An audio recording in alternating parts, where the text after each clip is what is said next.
America is waking up today to two crises. In times of crisis, we look to our president to lead. But Donald Trump failed to listen to experts and made the coronavirus epidemic worse. He's made the economic crisis worse by refusing to prepare. And as Americans stand up for justice, Donald Trump divides and inflames. Think of the damage that's been done, and imagine what 4 more years might look like. Donald Trump is failing America. Priorities USA Action is responsible for the content of this ad. I know so many Americans are suffering loss of a loved one, suffering economic hardship. The country is crying out for leadership that can unite us, leadership that brings us together. That's what the presidency is, the duty to care for all of us, not just those who vote for us, but all of us. But I promise you this, I won't traffic in fear and division. I won't fan the flames of hate. I'll seek to heal the racial wounds that have long plagued our country, not use them for political gain. I'll do my job and I will take responsibility. I won't blame others. You know, I've said from the outset of this election that we're in the battle for the soul of this nation. What we believe, and maybe most importantly, who we want to be, it's all at stake. We stand together, finally as one America, we'll rise stronger than we were before. I'm Joe Biden, and I approve this message.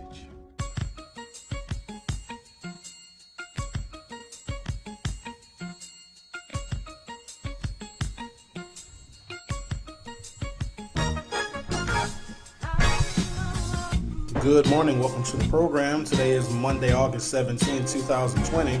So it is the start of the Democratic National Convention, and I want to give you guys just my perspective on that, because we're not having a convention, and because you call it a convention doesn't make it a convention.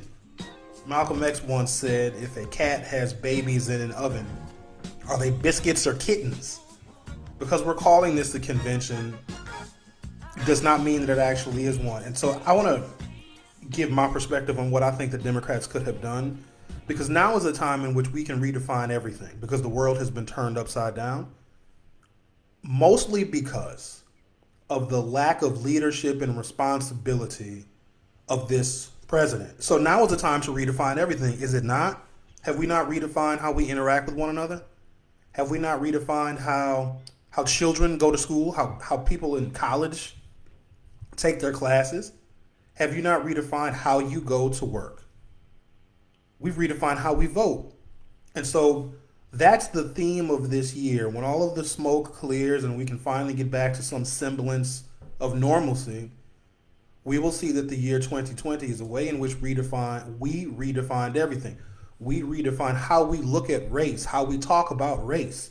We redefined what a protest is. We redefined police and community relationships. The Democrats had this golden opportunity to redefine what a convention is. Now, they didn't ask me, but I'm going to tell them anyway what I think they should have done, because I was riding around downtown last night and I saw the perimeter that they set up around the Wisconsin Center. So remember, the original incarnation of the convention, 50,000 people, events all over the place, and parties and delegate meetings, and this need for vendors and people that wanted to provide activities and wanted to provide meeting space, like all of this activity and this economic explosion that was coming to the city of Milwaukee. Literally none of that. They're going to try and tell you that, there's going to be some economic impact from the convention. How?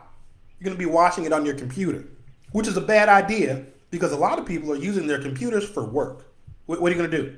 We're going to have a split screen with a convention in one window and your actual 9 to 5 work or your children's school in another window. They shouldn't have done that. Shouldn't have done it. I remember when we found out, because Milwaukee was a long shot to get the convention, but it just made sense because we were a city on the upswing. Our basketball team was doing great.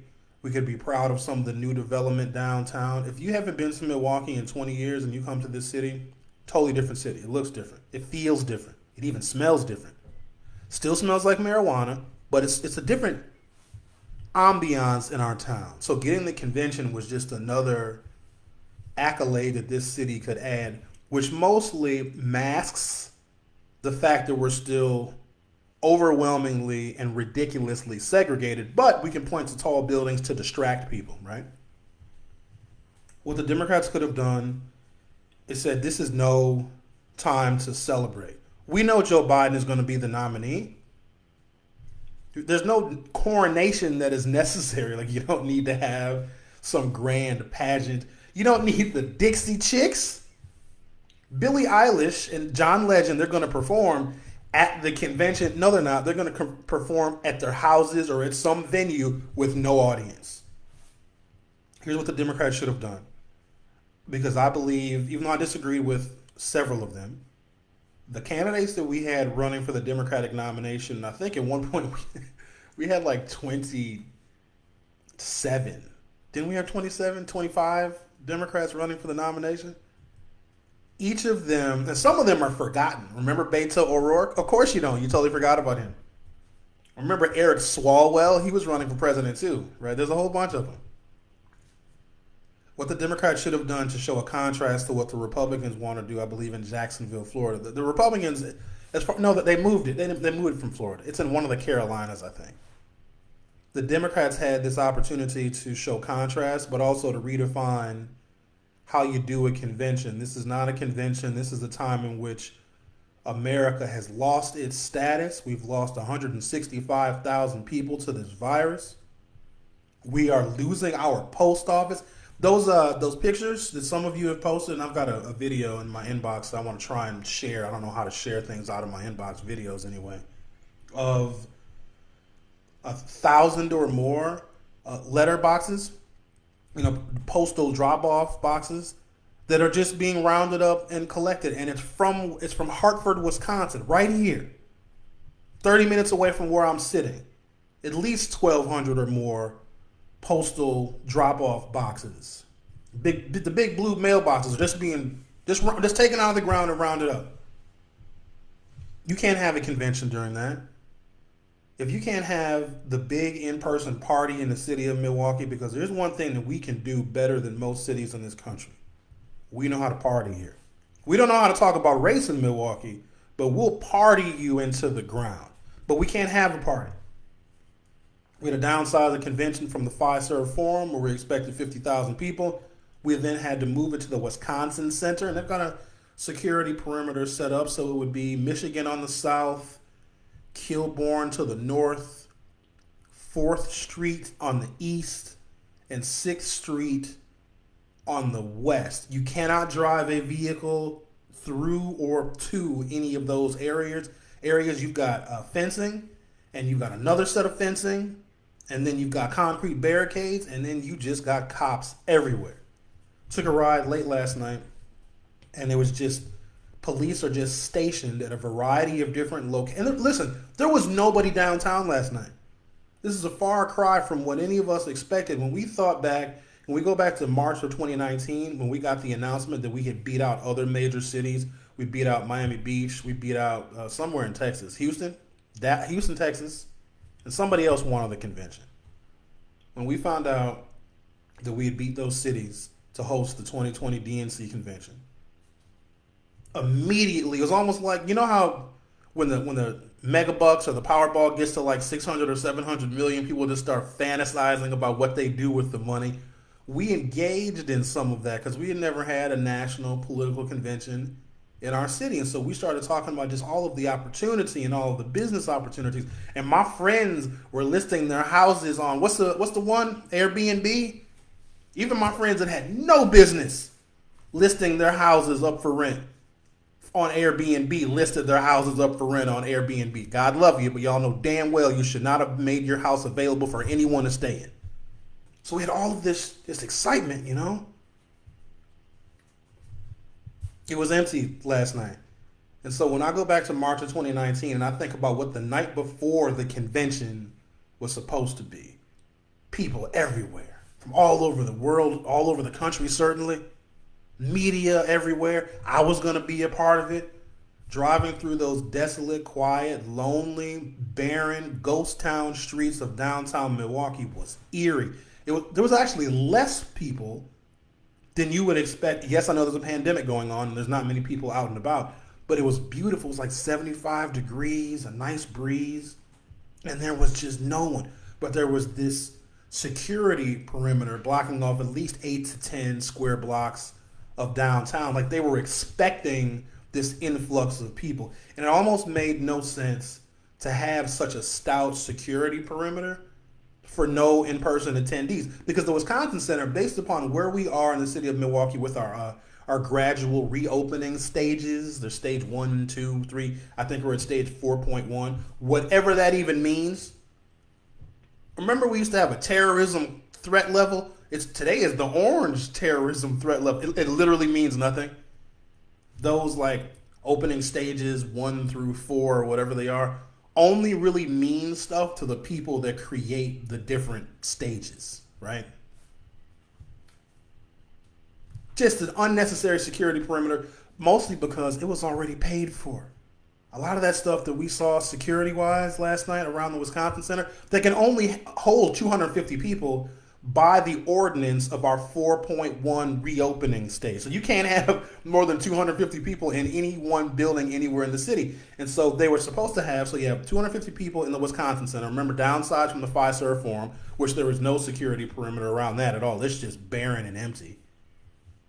So you can only have 250 people at the Wisconsin Center. And then they were going to use a second venue that could hold another 250 people. That would have been the Milwaukee Theater.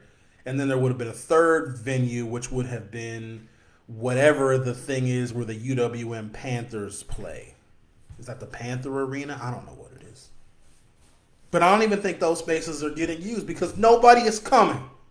So if nobody is coming and you want to redefine how we do conventions, because we've redefined everything else because 2020 is the year in which we redefine stuff, Democrats should have said, this is no time for celebrating. We know that Joe Biden is going to be the nominee. And so what we'll do is we'll formalize that process. It's only going to take, 15, 20 minutes.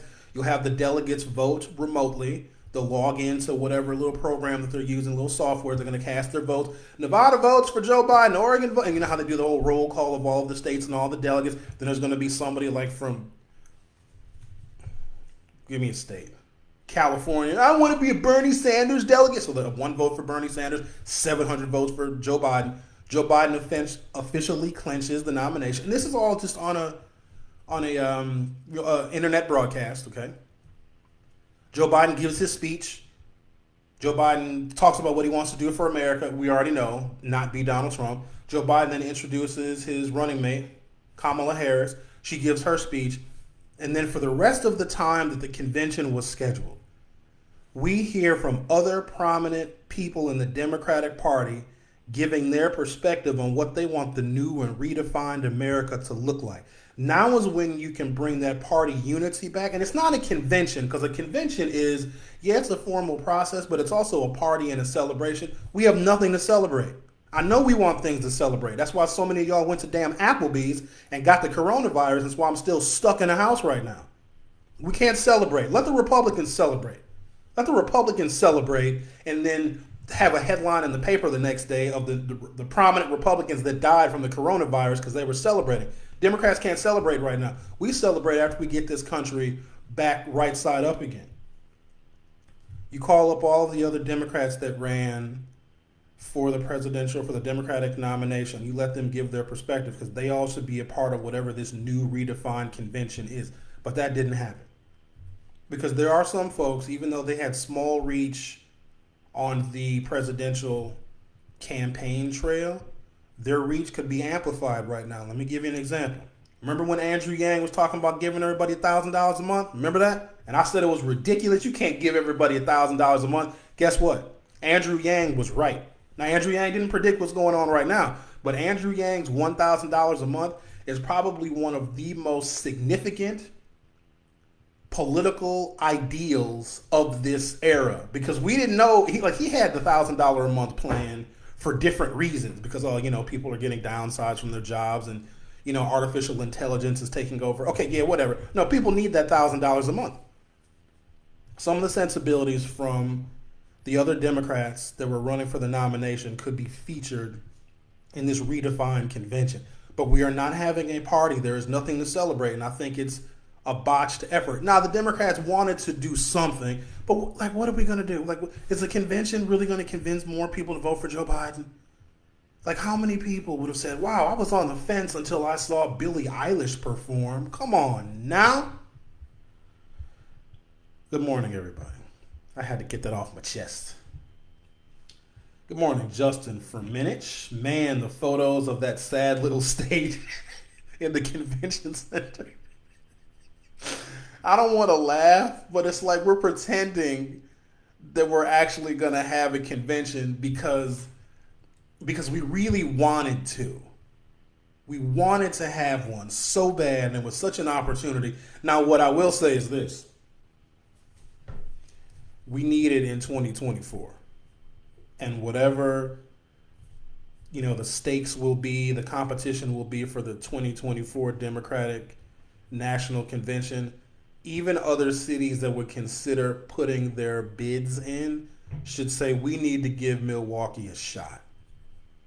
Because if we have a full 4 years to plan for the 2024 convention, I think that would be the right thing to do, because we got cheated. We did get cheated. This convention was ours. Not having it now. We're going to lose money. We're already losing money. We're losing money because people are not spending as they were. People are not renting cars. They're not renting hotel rooms because of the pandemic, meaning that all of that tax collection that the city of Milwaukee would have received into its coffers aren't coming. Yet we spent money that we thought we were going to recoup from the convention, from the taxes on rental cars and from hotel rooms and from the Milwaukee Center District and all of those taxes. Those aren't coming. So we shelled out tens of millions of dollars for the security protocol, but we have flat out lost that money. We need that money back. And so maybe we have to get a whole bunch of bonds so that we can be solvent for the next 4 years. But in 2024, we can make some of that money back. And if we have 4 years to plan a convention between now and 2024, hopefully the world will be back right again in 2024. Then we need the opportunity to make our $50 or $100 million of economic impact. Good morning, Star. Vanessa Garrett, good morning to you. Mary Braun says, good morning, all. DNC kickoff today. Really, Mary? Where are you going to kick it off? What are you kicking off? You going to log in? You're going to participate in a Zoom discussion? Maybe I'm being too negative. I just remember because I was excited in March of 2019. because it was breaking news at the time, and I got to break the news that, hey, Milwaukee got the DNC convention. And now here we are, the day of the convention, can't even really leave my house. And if I do, I got to wear a mask. I didn't think that would be the start of the convention. Alicia Griffin, good morning, sir. Good morning, Alicia. Alden Higgins, good morning to you, sir. Justin posts a picture of the empty DNC stage. I have some stuff here. I think there are people coming, right? Isn't Stacey Abrams coming? Michelle Obama, aren't they? Or are they just going to be in their houses? Well, we know Joe Biden isn't coming. He won't be here. Good morning, Calvin. Cassandra D says good morning. Mia Cocroft, good morning to you. Ronald Gergen says, I am listening. Udell Harris, good morning to you. Juan Mac Jones says good morning all. All right, let me see what we got here. I think we got a speakers list, right?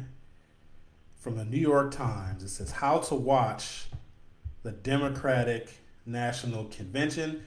Michelle Obama and Bernie Sanders will headline the first night of the convention on Monday. But are they actually coming? Or are they just...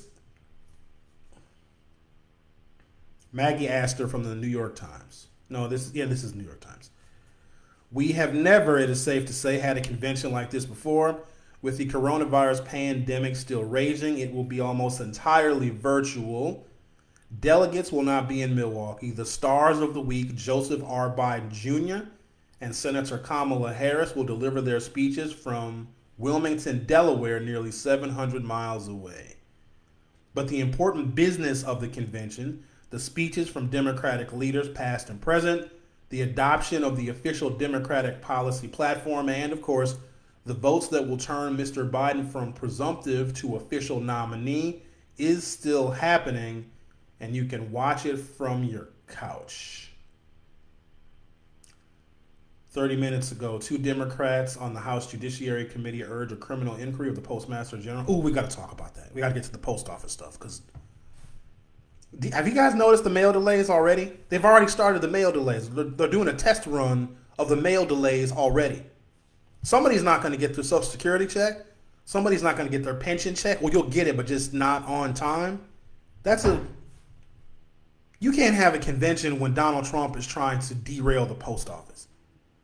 Do you see how it sounds like it's kind of tone deaf? I know there's a formal part of it. Some of y'all are going to jump down my throat, especially those of you that are members of the DNC. I know there's some formal things you have to do, but there's a much bigger moment that needs to be encapsulated in this period of history. The Democrats decided they were going to get the formalities out of the way. We weren't going to call it a convention. We were going to discuss how we as Democrats are going to redefine America. Not Billie Eilish performing. Whose idea was that? Why would you do that? Boy, those Gen Zers, what do they listen to? Billie Eilish? Well, then let's have her perform in her basement, and then nobody's going to watch that. All right, the convention will air from 9 p.m. to 11 p.m. Eastern Time every day, Monday through Thursday. There are several ways to watch. The New York Times will stream the full convention every day, accompanied by chat-based live analysis from our reporters and real-time highlights from the speeches. Then they give a link to the official live stream. I probably should let me click that. And I'll post the link of the actual live stream in this chat box of this broadcast in case you just want to follow along. So basically my convention coverage is going to be me posting and sharing links of where you can go and watch the convention. Okay, so have at it, guys. Alden said, I called Gwen Moore's office regarding the postal delays. Justin Ferminich says they are not actually coming here. Some of the comment videos won't even be live. They're just taping a bunch of stuff. Why are you doing that to Milwaukee? Why are you selling us short like that? We are salt of the earth people here. And yesterday I posted a snapshot of who the group members are, this forum Facebook group. 60% women, Of the 3,000 plus people, 2,100 are from Milwaukee. The majority of them are ages 35 to 54. We're not people that you can BS. Don't be it. Don't give us a lie. Don't give us a recorded speech. Don't do that to us. That's not. This group represents the cornerstone of American democracy. Generation X women, mostly women of color. You can't BS a Gen X woman at all. She knows, she can smell it on your cologne. Don't BS them. We could have done better, and we needed out of the box thinking of how to really capture this moment, but giving us a bunch of live speeches and a bunch of recorded speeches that are just going to play in the background while we're using our computers for work, or people are using their computers so they can educate their children, was just a really, really bad call. And here's the thing, I don't have all the answers for what we should have done, but to try and fool us into thinking like, oh my God, everybody celebrated, it's a convention. There's nothing to celebrate right now. Good morning, Denise Jones. Charles Reeves, good morning to you as well, sir. Alicia Griffin says, mail delays. Oh yeah, my Pick and Save and Aldi weekly sales flyers have been delayed. I mean, who does such a thing? You know what? I asked my letter carrier like years ago, well, can you stop delivering the flyers? Because I throw them right in the garbage. And here's the mistake that I made a long time ago. I might have actually thrown away my Trump check. Because I found if you don't go through, my mailbox is long and narrow. I mean, I have a house that was built in 1927. It's old. Everything is old about the house. And the mailbox was old too. It was old metal, wrought iron mailbox. And so when they stuffed the coupon flyers in my mailbox, sometimes my mail is shoved in the pages of the 30 pages of coupons. And I pick it up, and I take it out of my mailbox, and I throw the whole thing in the garbage. Well, sometimes there's been mail inside of my coupon flyer. And so I said to my letter carrier, I said, hey, can you stop delivering these to me? Because I don't want them. I don't use them. I just throw them right in the recycling bin. She said, no, I literally cannot. I have to deliver these to everybody. And in her bag, because, you know, the letter carriers have a big old bag of the mail. And her bag was just filled with these coupon flyers that most people are not even going to read. And there's not even a place where you can go and opt out of those, right? Think about that.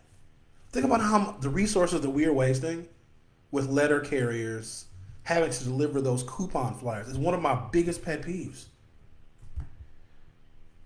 Poppy Payne, good morning, Poppy. Agreed, entertainment isn't necessary, just get to work. Rodney Jackson says, good morning.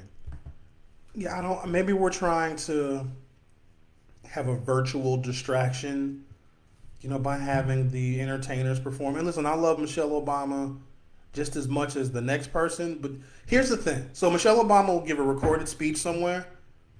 Great. You also can watch any Michelle Obama recorded speech on the internet. Anything Michelle Obama ever said, I assure you, was on YouTube or it's somewhere else. So this is just a newer recorded speech. I don't need Michelle Obama to tell me to vote for Joe Biden and Kamala Harris. I don't need Michelle Obama to talk about her 8 years of getting to know the Biden family. We thoroughly understand that. So the traditional ways in which we have had conventions where you're making this case, you got to make the case of here's why you're going to vote for so-and-so, and here are all these famous people, and here's John Legend, because John Legend has got to be a part of literally everything we do because he's handsome and he's married to a lady that's also pretty, and John Legend was in the movie Glory, and he sang a song, so John Legend. We don't need to convince anybody. You know what needs to be reiterated? The fact that over 160,000 people are dead from this virus, and the virus is not yet done with us. The Democrats should have said, we're going to take this time where we would have had a convention. We're going to do the formal stuff. We're going to nominate Joe Biden. We're going to have all the delegates do their little delegate voting thing. Okay. But we're going to take this time to honor the Americans who lost their lives during the coronavirus pandemic in 2020. We as Democrats are going to honor the people that were lost because of malfeasance, because of unaccountability, because of a lack of leadership due to this president. We're going to spend our time doing something that nobody has done. Nobody's remembered these victims. Nobody's even talking about them. These are people with families. You want to show a contrast between yourself and the opposition party. The coronavirus is the best way to do it. The best way to do it. Back to the New York Times article, it says ABC, CBS, NBC, and Fox News will carry the convention from 10 p.m. to 11 p.m. every night. C-SPAN, CNN, MSNBC, and PBS will cover the full 2 hours each night. Streams will be available on Apple TV, Roku, and Amazon Fire TV by searching Democratic National Convention or search 2020 DNC, and on Amazon Prime Video by searching DNC. The convention will air on AT&T UVerse channels 212 and 1212 and AT&T DirecTV channel 201. It will also air on Comcast Xfinity Flex and Comcast X1. Say DNC into your voice-activated remote. You can even watch it on your PlayStation 4 through the Little Star app. So, kids, take time away from your Fortnite and watch the convention on your PS4. Actually, I shouldn't say kids. There's a lot of grown-ass men that play PS4. If you have an Alexa device, you can say, Alexa, play the Democratic National Convention. So there's many ways to watch, right? But here's the issue with that. No one is going to give props and credit to the city of Milwaukee. And all of the stuff you're going to watch, are they going to say, wow, Milwaukee's a great city? They're not going to say any of that because they're not going to be here. I feel cheated. They cheated us. Representative James E. Clyburn of South Carolina. He is the highest ranking black member of Congress and a hugely influential figure in South Carolina politics. And his endorsement helped lift Mr. Biden to a dominant victory there after losses in Iowa, New Hampshire, and Nevada. Senator Catherine Cortez Masto of Nevada. She is the first Latina to serve in the Senate and was an early contender to be Mr. Biden's running mate. She chose to withdraw from consideration in May. So these must be first night speakers. Governor Andrew Cuomo of New York, the leader of one of the country's biggest blue states, he gained national attention this past spring for his handling of the coronavirus pandemic, although his response has also drawn criticism. Let me give a little shout out to Andrew Cuomo because his briefings on what was happening in New York and how they were handling the early stages of the virus far outpaced any one day of President Donald Trump's coronavirus task force. Andrew Cuomo, in any 15-minute section of his daily briefings, conveyed more information to other states. Because Cuomo was like, oh, you're going to get this too. Oh, it's coming to a state near you, bucko. Andrew Cuomo and how they handled the coronavirus, the task force they put together in the state of New York, outpaced federal efforts. And that's no small feat because the federal government has all of the money to implement every coronavirus, anti-coronavirus measure possible. But the state of New York did it better. They communicated much more effectively. And I would venture to say that what Andrew Cuomo provided to the world via his daily newscast helped other states mitigate some of their coronavirus case spikes. Senator Doug Jones of Alabama, he's also going to be a first night speaker. His victory in the 2017 special election in one of the nation's most conservative states was a huge upset. We don't need to give the resumes for all these people. Former Republican governor, is that right? Yeah, John Kasich. He's going to speak at the convention. Well, you always have to have an anti-Trump or a never-Trump Republican because they add credibility, I guess. Senator Amy Klobuchar speaks. Congresswoman Gwen Moore, she's going to be a first-night speaker. Michelle Obama, Bernie Sanders, Benny Thompson of Mississippi, and Governor Gretchen Whitmer of Michigan, a rising figure in the Democratic Party, has grown further in prominence for her response to the coronavirus pandemic and was a finalist to be Mr. Biden's running mate. So it looks like, no, that's not just who's speaking tonight. Those are all of the speakers at the convention. I'm so disappointed, guys. Robert Gale, good morning, sir. My first time tuning into your program, listening with intent and purpose. Thank you, Robert. We appreciate that. Yeah, we do this thing every day. In fact, I usually play a promo. I have a promo that I play every morning, but I screw my promo. I get tired of hearing it. Ronnie Jackson, good morning. Tammy Reed, good morning. Late. Working out the kinks for first day of virtual school. Good luck to you, Tammy. Good luck to all of the parents who are going to be virtual schooling their children, which I believe until further notice. Good luck to the parents that realistically believe that you're going to send your kids back to in-person learning for a full school year. Your kids will be home before Thanksgiving. Coronavirus cases are going to spike because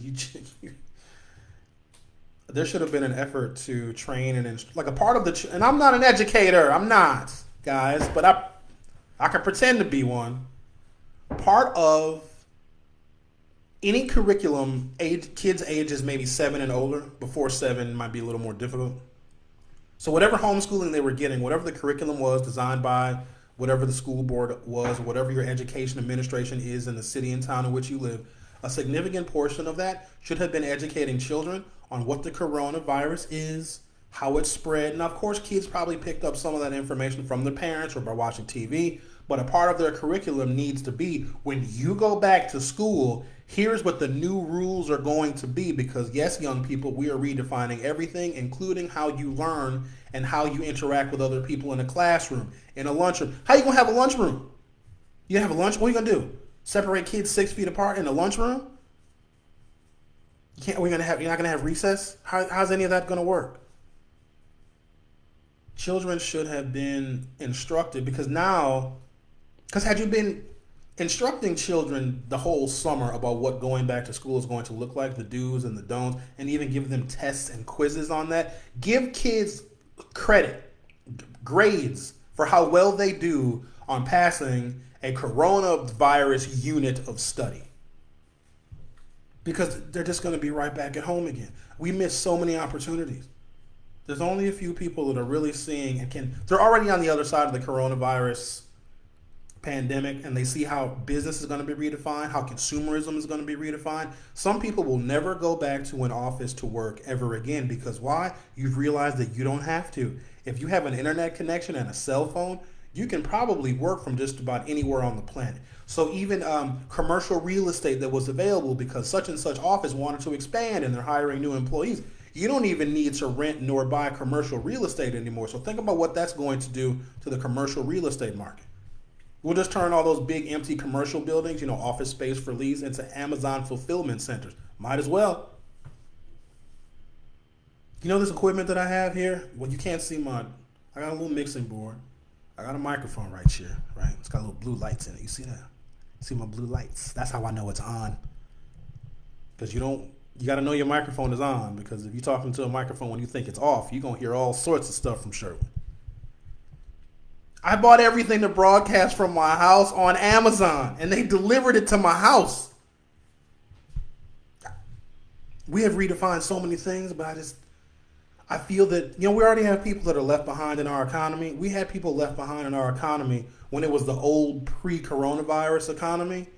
Now everything is going to change. How we interact, how we do business, how we purchase things, how we buy food, how things are distributed. All of those things have been changed. And if you're not on the vanguard, on the cutting edge of what the post-coronavirus economy is going to look like, we are going to leave behind even more people. I wish the Democrats would talk about that.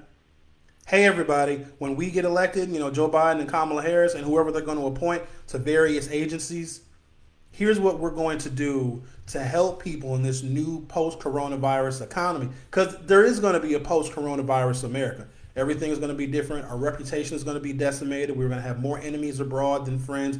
We have to figure out how we as Americans can navigate that. There's going to be countries, I assure you, that Americans will never, ever, ever, ever be able to travel to, because they just don't want anything remotely American in their country. They're going to ban us permanently, and why shouldn't they? We try to ban them. How do we navigate through that new world? Does anybody have a plan for that? Of course not. Denise Jones says, wow, thinking outside the box, that would have an impact, remembering those that have died and the heroes that have put their lives on the line. If the Democrats said, you know what we're going to do? Instead of just like pretending we care about first responders, have you guys seen any of the footage from inside these hospitals? Have you guys seen these doctors that are crying, that are begging us to stay home? Of course you haven't, because they don't show that footage very often. Because you call that propaganda. I'm talking about doctors that, yeah, I've worked 100 hours straight. I can't go home. And when I do go home, I can't see my family. I have to go in the garage. I got to decontaminate myself. And I've got to quarantine myself just for enough time so I can eat something. And I got to go right back to the hospital for weeks on end. And what do? Oh, we're so happy for our first responders. We don't even know what they're going through. The Democrats should have honored them and take this time, this 4 days, because they are going to have the attention of the world. And what the Democrats say and what they put forward is going to be how this nation moves forward, because Donald Trump can't offer any of that. A couple of weeks ago, I asked you guys to pay attention to something, and I think I might have even titled the broadcast as such. I want you to watch something, pay attention to something. Donald Trump still has no second-term agenda.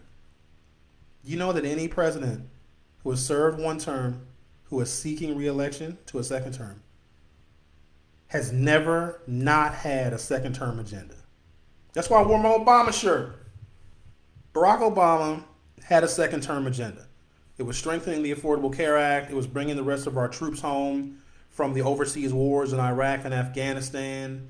It was investing in infrastructure here. It was green energy. He had a whole bunch of things. He's like, re-elect me, because here's what you're going to get with the Barack Obama second term. Donald Trump has told you nothing. And even when he's been asked, hey, Trump, yeah, can you give us a reason, like why people should vote for you? Like, what are you running on? What are you going to do better? How are you going to improve America in the second term? He has nothing. And because he stopped answering the question, reporters stopped asking him. Do you understand how dangerous that is? You've got a president that feels that he doesn't even need to have a platform for his second term in post-coronavirus America. Because we also know that if Donald Trump gets reelected, there is no post-coronavirus America.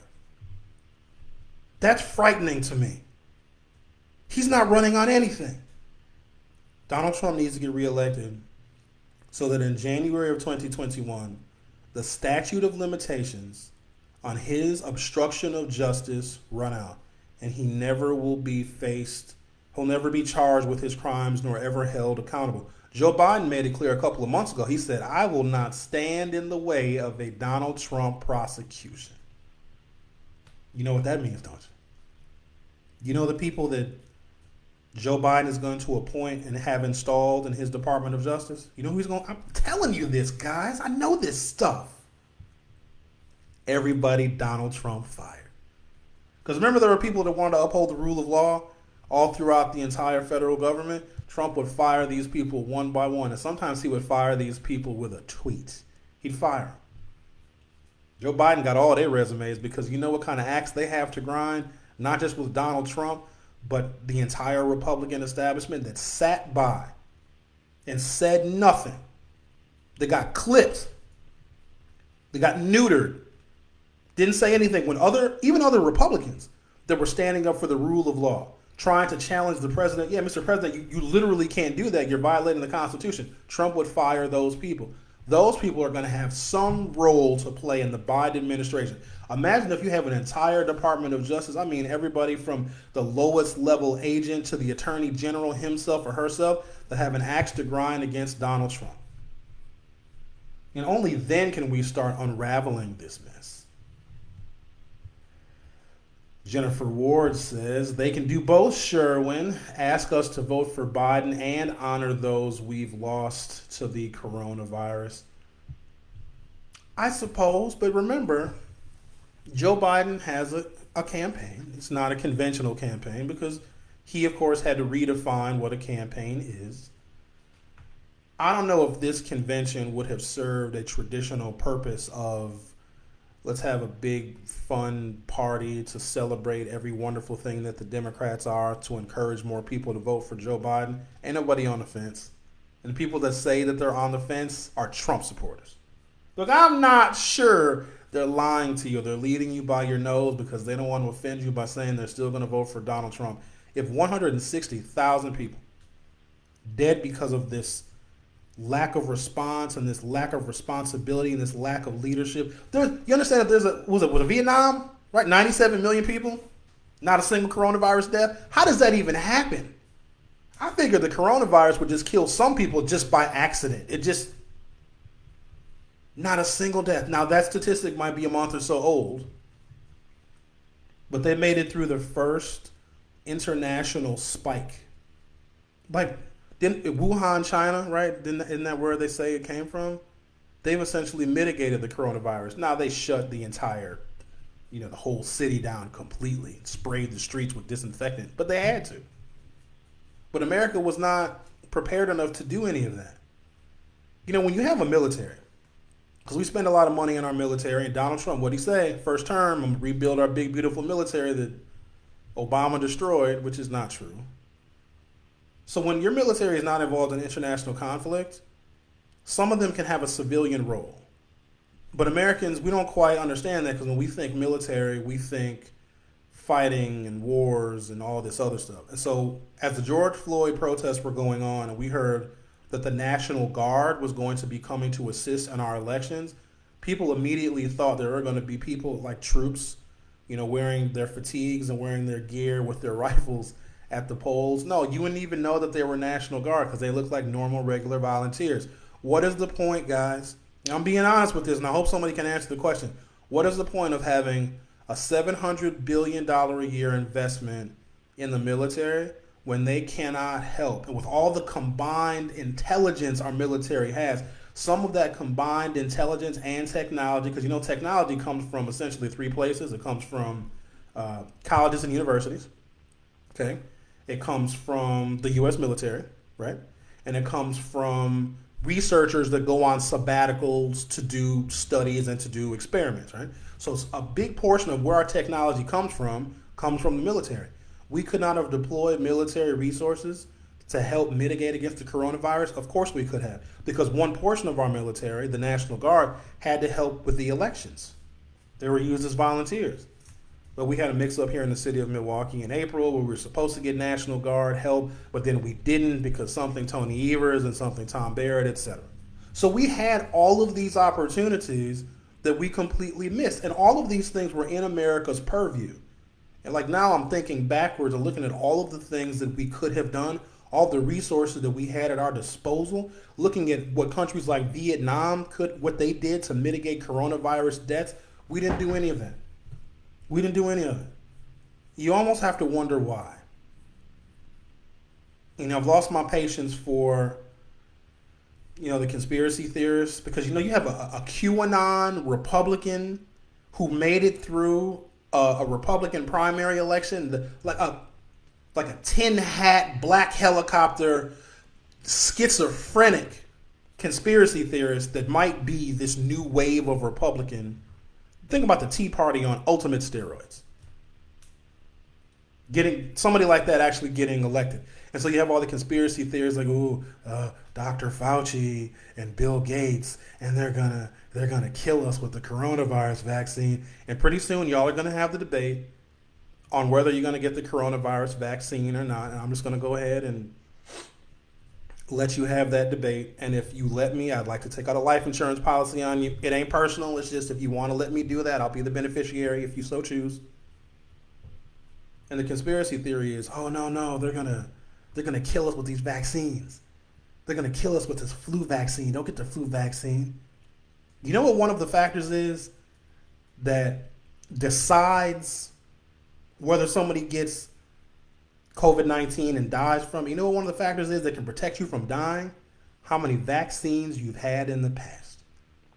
Regular vaccines for measles, mumps, rubella, tetanus vaccines, encephalitis, just whatever vaccines that we get, because the body can create a particular type of immune response to getting vaccines to where coronavirus is less deadly. So think about all of those anti-vaxxers that refuse their own vaccines and refuse the vaccines of their children. That's going to kill them, the fact that they refused vaccine in the past. But don't try to have that conversation with them.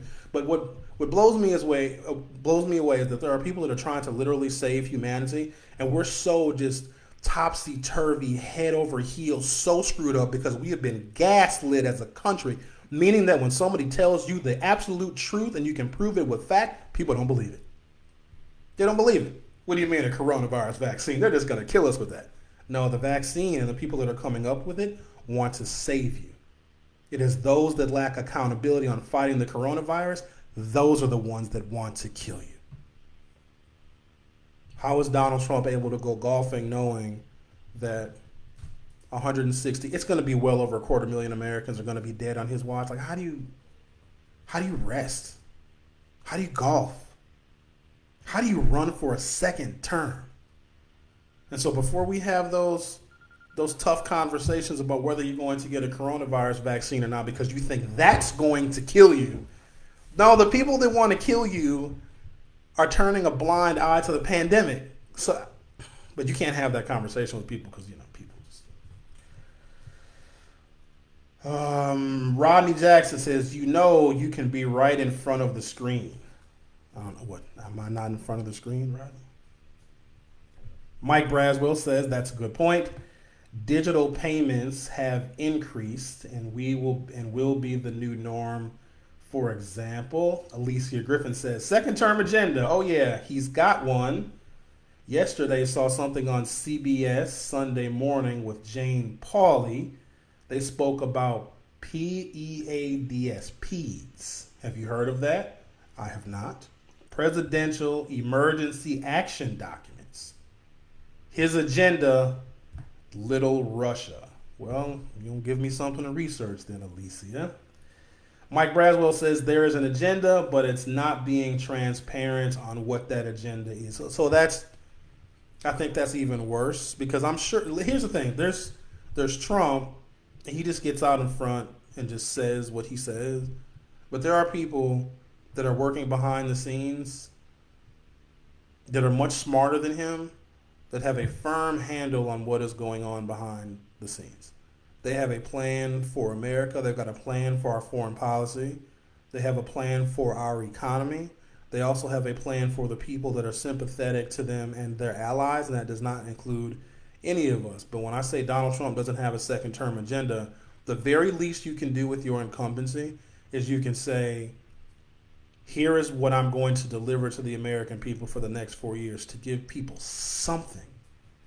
Just something. He could even, here's the thing, this is what makes it even more terrifying, because he could even lie. He can say, we're going to cut the cost of prescription drugs. We're going to do something about healthcare. We can infrastructure, because remember when Republicans used to be concerned about infrastructure, he could actually just lie just to say that he is following presidential norms of giving the people something that he would be doing during his second term. But from what I'd see, and of course I'm not in the deep state of the Trump administration, he just wants to evade prosecution. Because there is a growing consensus of law enforcement professionals, at the highest level of law enforcement and also the judiciary, that want to see Donald Trump be held accountable for his crimes for a variety of reasons, because somewhere another Donald Trump, another version of him is being manufactured. Someone is going to learn from how he came to power, all the things he did, all the things he said, and they're also going to document some of his most egregious mistakes. And whoever this next breed, this next generation of Donald Trump is going to be, they're going to be cunning, they're going to be coy, and they're going to be smart. They might even be Ivy League educated. They might even be educated at Oxford. They will be the next brand of intelligent fascists. Because it was very easy to do this to this country. Trump didn't put forth a lot of effort. He used race.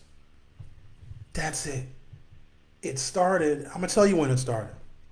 And if Obama is listening, which I don't know why he wouldn't be.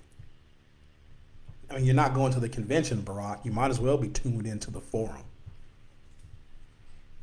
Remember when the birtherism thing started and we just dismissed it? Some of y'all were like, maybe Obama's not a citizen, but he is. And Trump wouldn't let it go. He was very persistent in saying, just have Obama show his birth certificate. And all you have to do is raise a few doubts, right? Just reasonable doubt. Because no one wants to believe that a man of African descent could ascend politically.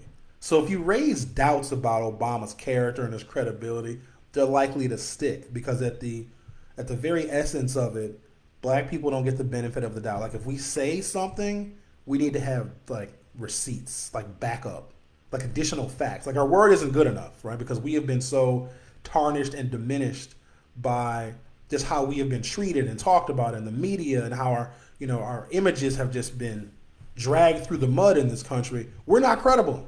We're not. So if you raise a little bit of doubt about Barack Obama, we're not sure.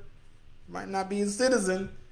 And instead of Barack Obama taking the high road and just letting it go, not even acknowledging Donald Trump, not even acknowledging him. He does a very good job of not acknowledging him now.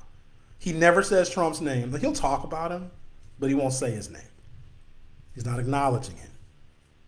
But when he acknowledged, it was in 2009, and Trump was just, because Trump had the plan to run for president. He tried to run for president a couple other times.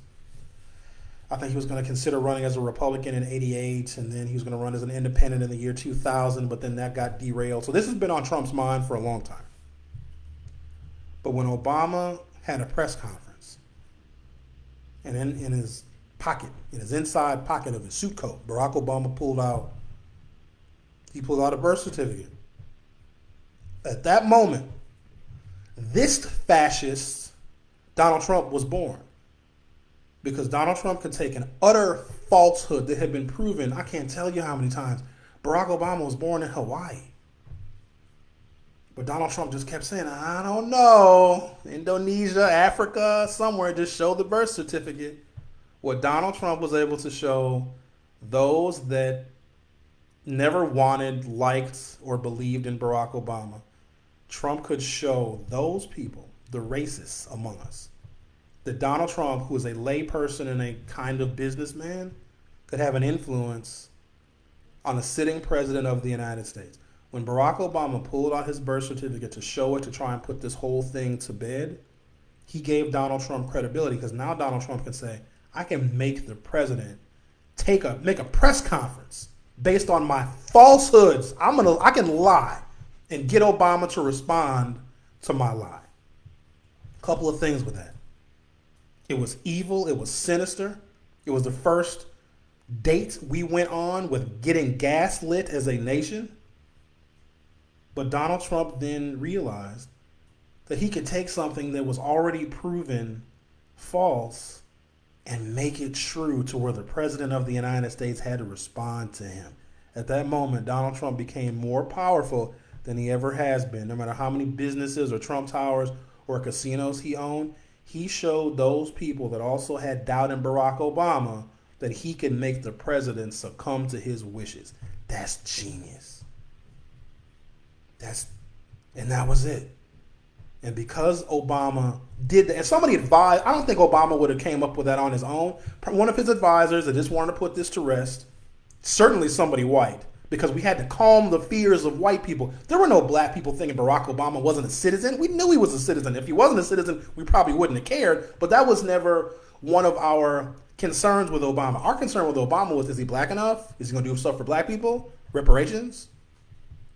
Is he going to do something for, central cities? That was our concern. It was never, he's not a citizen. We don't care. I mean, like legally, I guess you're supposed to care. But as black people, if you would have asked us about Barack Obama's citizenship, all you'd have to tell us is that his father was from Kenya. Like, that's good enough. Because that technically makes Barack Obama more African American than most of us African Americans. My family history in this country, what we can trace, goes back to like 1790. Barack Obama's dad was in Kenya like in the 60s, the 1960s. Judy Brown, good morning, Judy. Donald Trump does have a platform for his second term, white supremacy. Michelle Wilborn, good morning to you. Leslie Libbard, good morning. Leslie, Judy Brown, the internet was started by the federal government, ARPANET. I thought Al Gore started, did Al Gore start the internet? There was a lot of our technology does come from the military, like our cell phones. Cell phone technology was a mode of wireless communication used in the military in the 70s. GPS, of course, was You guys remember when Ronald Reagan had his Star Wars, the Strategic Defense Initiative, where these satellites would be placed high above the Earth and they would strike down Soviet missiles? We're talking about the early formations of GPS. And so what happens is the military comes up with, advanced technology that we use for warfare, because that's the one thing that our huge investments in the military gets us. It gets us some really serious technology, because we can invest an unlimited amount of it, unlimited amount of money in these technologies. And then there's another use for those technologies. It's in the consumer market. Remember when GPS was new? It wasn't in every car. You had to buy like a Garmin, like a module. They're like $2,000 for just to tell you where you were. And now they're basically free. So there's always a consumer market for the military technology. Rodney Jackson says, he just said the letter M. He just typed the letter M. Rodney Jackson also says, right in front of the screen watching tonight. You must be referring to the convention. I don't even know, because I actually have work to do. I know y'all don't think I actually work, but I'm executive director of an organization called Leaders for a Better Community. Here, let me share the link. And I don't know if I'm going to take time out of my work schedule. Do I want to hear from any of these people? Are they going to say anything that's going to inspire me to tears? And I'm not, disrespecting any of the people who are part of this movement to take Donald Trump out and reinstall a normal America again. I don't want to minimize any of those people, but I'm already convinced, because I was one of those fools that was with Joe Biden in April of 2019. So I just knew that we had to go back to something with a history of accomplishment and stability in this country. And even though you don't like Joe Biden I had to yell at my brother yesterday. I love my brother to death. We celebrated his birthday at my parents' house yesterday. But he was over here talking about, Joe Biden. I'm like, don't do that. Don't do that. Don't do that. Don't. Joe Biden and Donald Trump. No. Don't. All right, I'm not going to be particularly inspired by anything. And I would say, Democratic conventions are historic. And you would be right in saying that. Because in 1968 in Chicago, that Democratic National Convention was certainly historic. It was a pivotal year in American history. But another part of the history of the convention, the little convention that couldn't, was the fact that it was in the city that I have lived in, that I was born in. I was born in St. Michael's Hospital. It doesn't even exist anymore. That's how Milwaukee I am. I was born in a hospital that is like housing now. They tore the whole thing down. The history-making part of it for me was not the convention in and of itself, because I spent more than half of my life fooling around with Democrats and being involved with Democrats and working for Democrats and cussing Democrats out and agreeing with Democrats and loving on Democrats. I'm already convinced. I'm a believer. The history part of it for me was it being held in person in my city.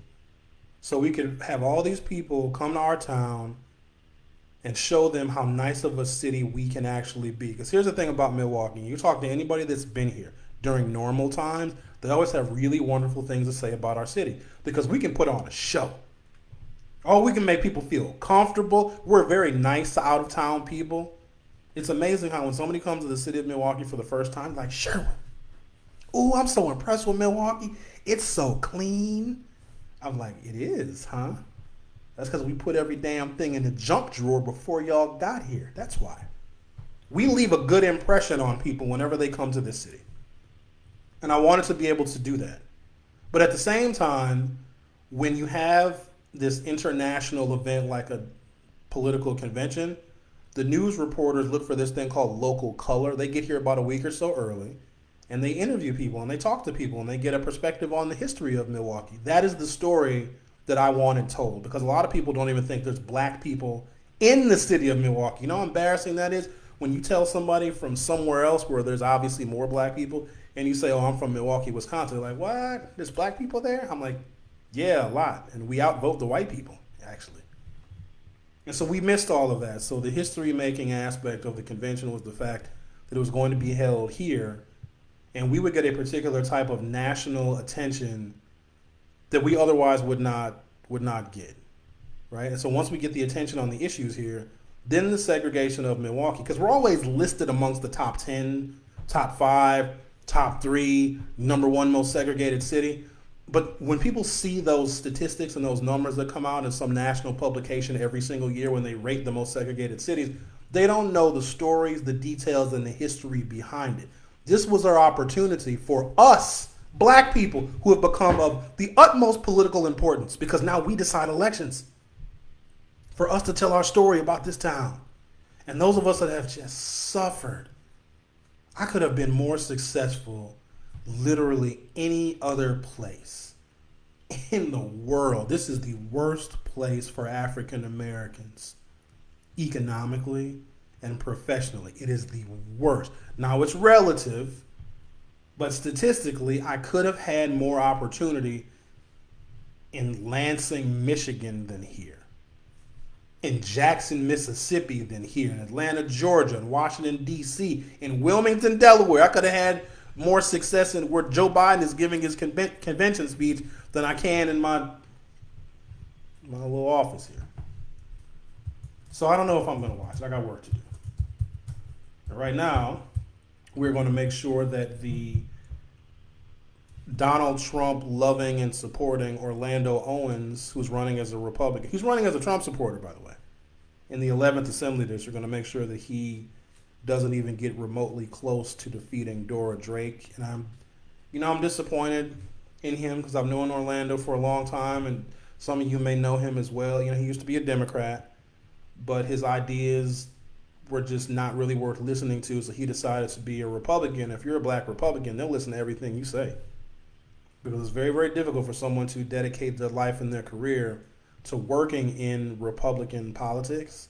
And that's the thing that, and sometimes I can't begrudge people, because if you want to be, have this meteoric rise, decide to be a black Republican and be moderately intelligent and be able to put 2 sentences together, they'll hire you and they'll pay you to do outreach, because any black people that a black Republican can convince to vote for a Republican is money in the bank for the Republican Party. Because remember, they can win all of their elections, including the presidency, without African American votes. Democrats cannot. So any additional votes, even if it's 1% or 2% of votes that a black Republican can pull from black voters, because, we're really disaffected by the system, because you tell us to vote and we do. We don't necessarily vote because you tell us to. It's just, we have a history of such things. But our lives don't fundamentally change. The statistics don't automatically get reversed. Some things can marginally improve. There's a few more opportunities where black people are given the benefit of the doubt a little more often inside of a Democratic administration versus a Republican administration. But as far as sweeping fundamental changes, there's not much difference. So you mean to tell me, maybe I'm wrong, had Hillary Clinton got elected, we wouldn't have disproportionate poverty and unemployment in the black community? You mean to tell me if Hillary Clinton got elected, George Floyd would still be alive? Probably not. So we have to look at our votes and how we as black people, and I'm not speaking on behalf of all black people, just this is what I've seen. There are many opportunities to success. One of them is getting a good education and making sure that as many educational opportunities are available to black children, even poor black children, as there are the richest white kid on earth. And that is the last bastion of white supremacy that exists, right? The first bastion is like the Klan and white supremacy and like the founding of this nation. That's the first bastion of it. The last bastion of it is when our white, liberal, progressive friends are against a school choice program that has been deemed constitutional. So it's ultra legal, right? It's super legal. It's beyond legal. It's constitutional. When our well-meaning white friends who send their kids to private schools because they know public schools in some areas suck, because if public schools were that good, rich white people would send their kids to North Division, but they don't. Wonder why. But the last bastion of white supremacy is not allowing private schools to accept poor black children, because we're still more segregated. I just posted something a couple of days ago talking about how the city of Milwaukee our systems of education are hyper segregated. So if there's a neighborhood that's majority black, the schools are going to be just as segregated, if not more segregated, than the neighborhood and the community itself. So that, I believe, is the last bastion of white supremacy and racism that we're going to have to dismantle, because if we are using education and the systems of education to help even the playing field, and I know I'm not supposed to use that term, but just to give more black children an opportunity, and there are still people that are putting forth every effort they have to make sure that black children and black families that can't afford tuition can't go to these lily white private schools that provide some of the best educational opportunities, then we still have a huge battle to fight and a lot of uphill climbing to do. Thanks, guys. I don't know if we accomplished much of anything today. I may or may not watch some convention coverage. Maybe I'll watch a little bit of it so we have something to lament about on tomorrow's broadcast. But as always, I appreciate each and every one of you guys. And have yourselves a good and productive Monday. And I'll see you tomorrow morning. Oh, maybe I should play my promo now, because I didn't play it earlier. So I'll play my promo. That's what I'll do. The Forum, exclusively on Facebook Live, Monday through Friday from 9 a.m. until 10 a.m. Central Standard Time. Call in or text live 414-395-0484. Thought-provoking talk radio covering all topics from local to national and everything in between. It may not be what you expect to hear, but we will definitely give you what you need to know. That's The Forum, exclusively on Facebook Live, Monday through Friday from 9 a.m. until 10 a.m. Central Standard Time. Podcasts available on our website, theforum2.com. Check us out.